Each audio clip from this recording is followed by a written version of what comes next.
Hi, I'm Brian Beaulieu, CEO and Chief Economist of ITR Economics. Thank you for joining me for this edition of Trends Talk. We've talked previously about the recession we think is coming for late 2023 and how the downturn will encompass most, if not all, of 2024 here in the US. Now I wanted to broaden that out a little bit more for you.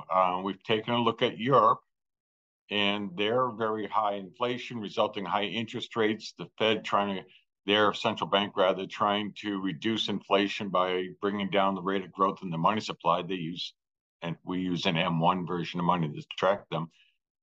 And all the leading indicators, when we put it all together, tells us that Germany, which is currently struggling in terms of building permits and in terms of inflation-adjusted retail sales, may be able to see some stabilization. France is in a little bit better position, as is Italy, probably because they have been traditionally less energy dependent upon Russia. But the war is clearly taking its toll on Europe, as is this inflation. Our outlook for Europe is very much like that of the United States. We think in 2023, essentially a break-even year. We have Europe industrial production up 0.7% for the year as a whole.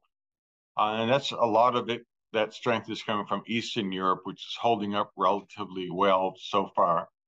But Eastern Europe will eventually succumb to the pressures that we're seeing in Western Europe and the ones that we're experiencing here in the US. And there's some compounding issues in Europe that have us quite concerned.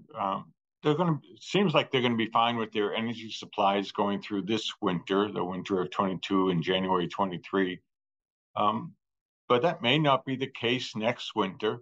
And unlike here in the United States, we're seeing real wages in Europe. Inflation-adjusted wages are declining.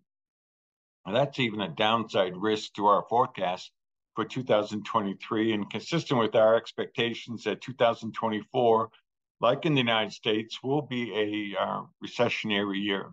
And part of that is their internal problems. Part of it is the U.S. is a very, very important export market for Europe.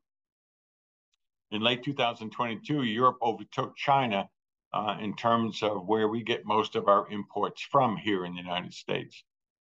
So we've had to downgrade that forecast for 2024. We've raised the forecast for 2025, very much like in what we did with the US. We've had to bring that mid-decade recession forecast forward because the interest rates have gone up higher sooner than we thought they were going to be. And despite what the Federal Reserve says here in the United States, it's not because wages are going up too fast. That's just silly talk.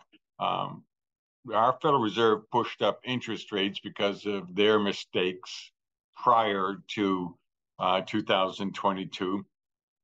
Now they want to blame it on employers boosting those rates. That's poppycock. And Europe and the rest of the world had to raise interest rates because the Federal Reserve was raising interest rates, not because their circumstances dictated it per se. We've exported a lot of our inflation to Europe. So they're tied to our economy and our foibles and our strengths at the economic hip, and I'm afraid they're going to be experiencing the same malaise in 2024.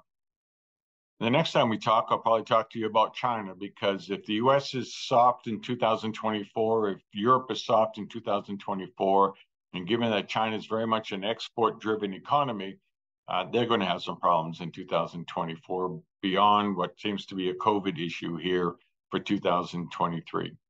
Stay tuned on that one, but for now, it looks like the world is moving very much in sync as we go through 23 and 2024. I'd normally wish you a happy new year at this point, but given the news I just delivered, that's probably not appropriate. But you know what? If you're running a business, there's everything in the world you can do to make sure that your business doesn't participate in the macroeconomic weakness that we see coming. There's still time for you to do something about it. You manage the microeconomics, you live with the macroeconomics.